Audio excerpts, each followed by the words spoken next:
Okay, here are my people. Okay.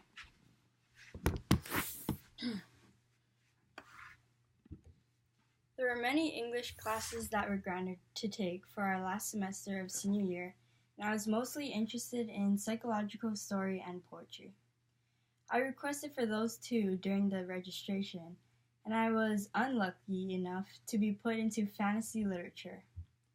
I was mad at the fact that I didn't get either of the two, nor do I even like fiction, because I feel like I don't even have a big enough imaginative mind to read some of the stories. But I went with it, and as the school year went on, I read 5 fiction books that all consisted of like 600 pages or more. That was torture, but out of the 5 books, there was one that really captured my attention. It was called The Princess Bride. The Princess Bride is a fairy tale adventure full of mystery, violence, and romance. A beautiful young girl named Buttercup found her one true love, a farm boy named Wesley who worked for her family. One day, she professes her love to him, and he runs away to America to seek his fortune, and soon is reported to be murdered by the dread pirate Roberts. She becomes broken and tells herself she will never love again.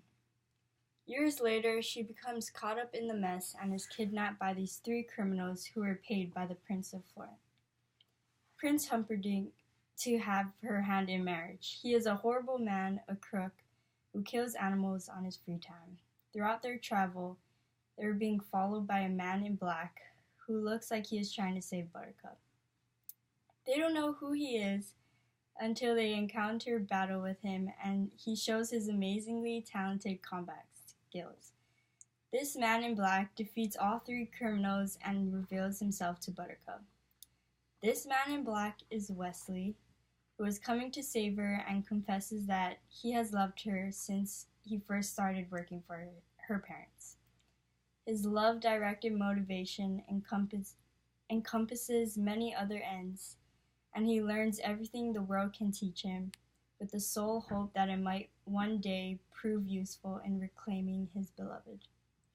I think that the theme of this book is loyalty. Many of the characters who have felt in some way abandoned find loyalty and trust in other relationships they have formed. Sometimes in the book, the author would take a pause in the story and share his thoughts in italics, or he would tell us what will happen before it really happens. This represented literary freedom and the necessary means of viewing a text as something linear, rather than a static piece of work. I love this book because of how the 2 lovebirds found their way back into each other's arms with all of the violence and separation that disconnected their bond. The humor in this book also lured me in and kept me interested. In the end, I was actually very thankful to have taken that fantasy literature class because I wouldn't be here giving you this fiction book report. It would probably been a book report on James and the Giant Peach or something.